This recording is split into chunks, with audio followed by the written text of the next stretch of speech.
Hey there guys, so I have a little bit to some updates in this video because I was meant to post this on Monday but some things happened, so I was like, okay, I need to see what's happening before I post this. I am going to actually post the original video, as in what I said on Sunday. I think I filmed it.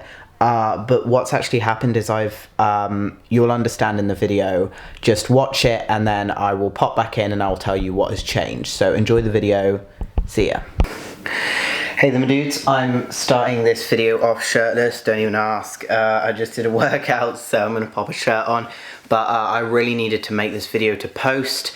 I haven't really spoken too much about my transition recently. I've been trying to kind of, move in, I guess, to different methods of, different forms of like stuff that I want on my YouTube.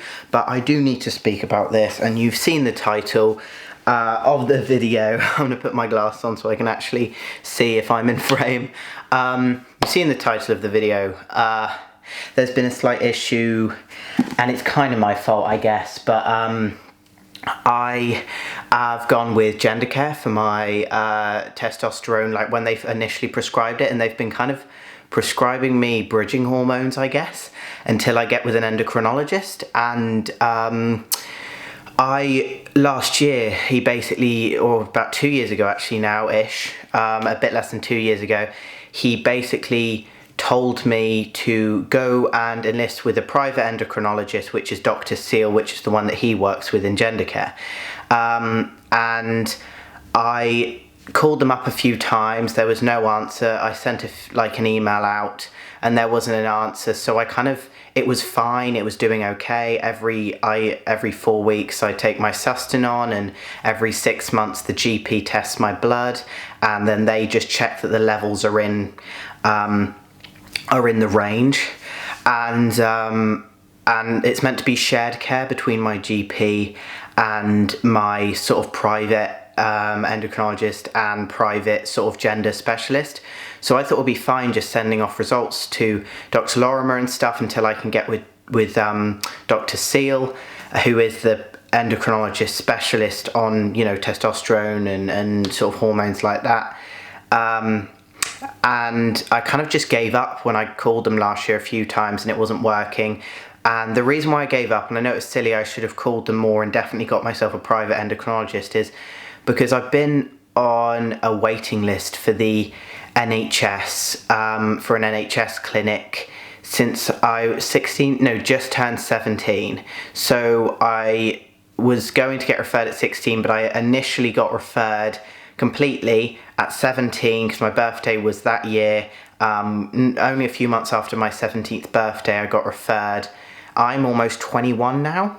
So I got referred about 4 years ago-ish to a NHS gender clinic.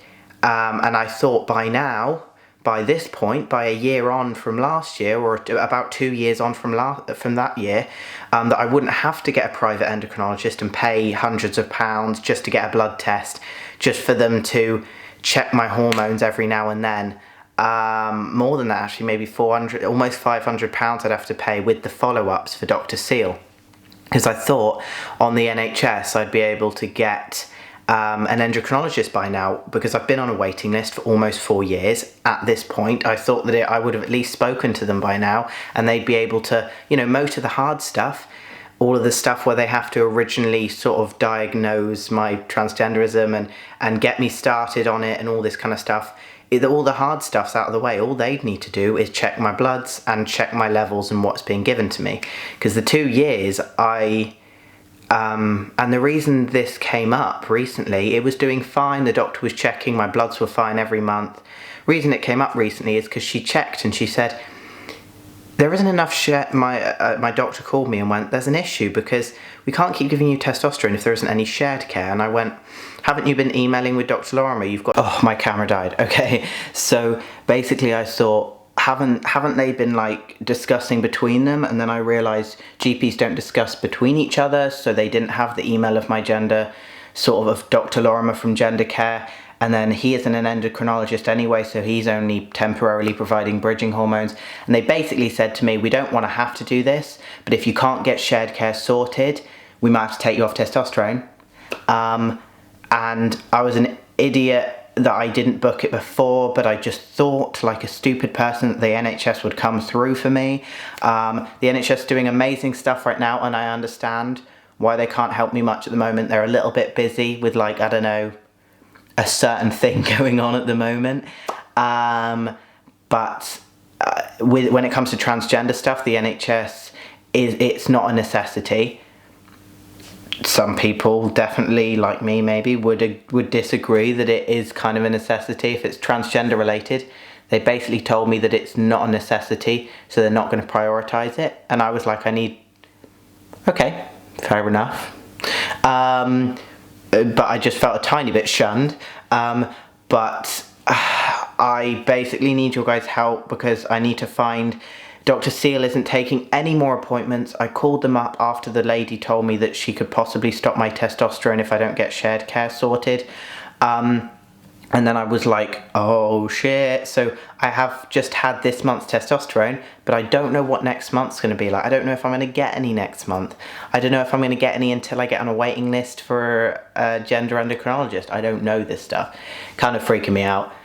Whatever. So basically what I'm saying at the end of the video is I need your guys' help. Please let me know in the comments down below any good private endocrinologists, because I know some of you are with Dr. Seal or whatever, but I need to know other ones that are actually good, because I know there's Gender GP that fucked a bunch of people over. There's a bunch of other ones that I don't want to get into and I have to deal with more headaches. There's a reason my hair's thinning and receding. It's because of the fucking stress of dealing with all of this every single month. I just like need someone to please let me know what a good private endocrinologist is. Put it down in the comments. Just like a little review of your experience with them. Were they any good? Should I definitely go with them, or a few options that I can look up, because I'm going to call them up on Monday, possibly. Yeah, so tomorrow it'll be from when I post this. I'm going to call them up and ask around, try and get myself an endocrinologist, or at least on a waiting list for an endocrinologist, because then I can kind of persuade my GP that I'm getting somewhere with this shared care thing. Okay, so this is my intersection into the video. What has actually changed based on this is I have emailed someone. I emailed the London Trans Clinic, whatever it is called, and I got told by someone that they're pretty good and they respond quickly, and they responded really quickly. It was within like 2 days-ish. But they told me that I actually need, I need to get Gender Care to send me an email of my current sort of prescription. And then I've also got the original email from them that I need to send them, which is sort of, you know, the diagnosis of me being transgender and stuff. I need to send that as well. But also, yeah, also I need to get a current sort of prescription update of what I'm on right now sent to me by Gender Care. But the issue is that Gender Care wasn't really like responding to me. They haven't really responded quickly to me at all, and they still haven't responded to me actually. So on top of me emailing them, I've tried to, maybe I might get my GP to email me. Anyway, I'm in a bit of a bind. The new place needs Gender Care to reply to me for them to be able to start looking at my stuff as in endocrinology, but then Gender Care haven't replied, and I do understand there is another, other than Dr. Seal, there's another endocrinologist with Gender Care, but they aren't replying, so I can't get with that endocrinologist if Dr. Lorimer isn't replying to me or to give me the information, or if they're taking ages for the actual endocrinologist to reply as well. So anyway, I don't know what to do. I guess we get back to the intro. Anyway, that was a little rant video.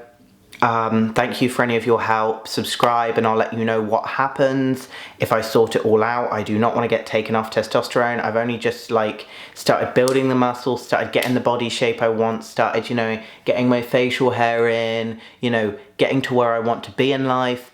And then they throw this curveball at me. It's my fault for being an idiot and sort of thinking that the waiting list for free, you know, for the NHS one would have happened by now. But I mean, it has been like 4 years, so that's like, you know, a good fifth of my life.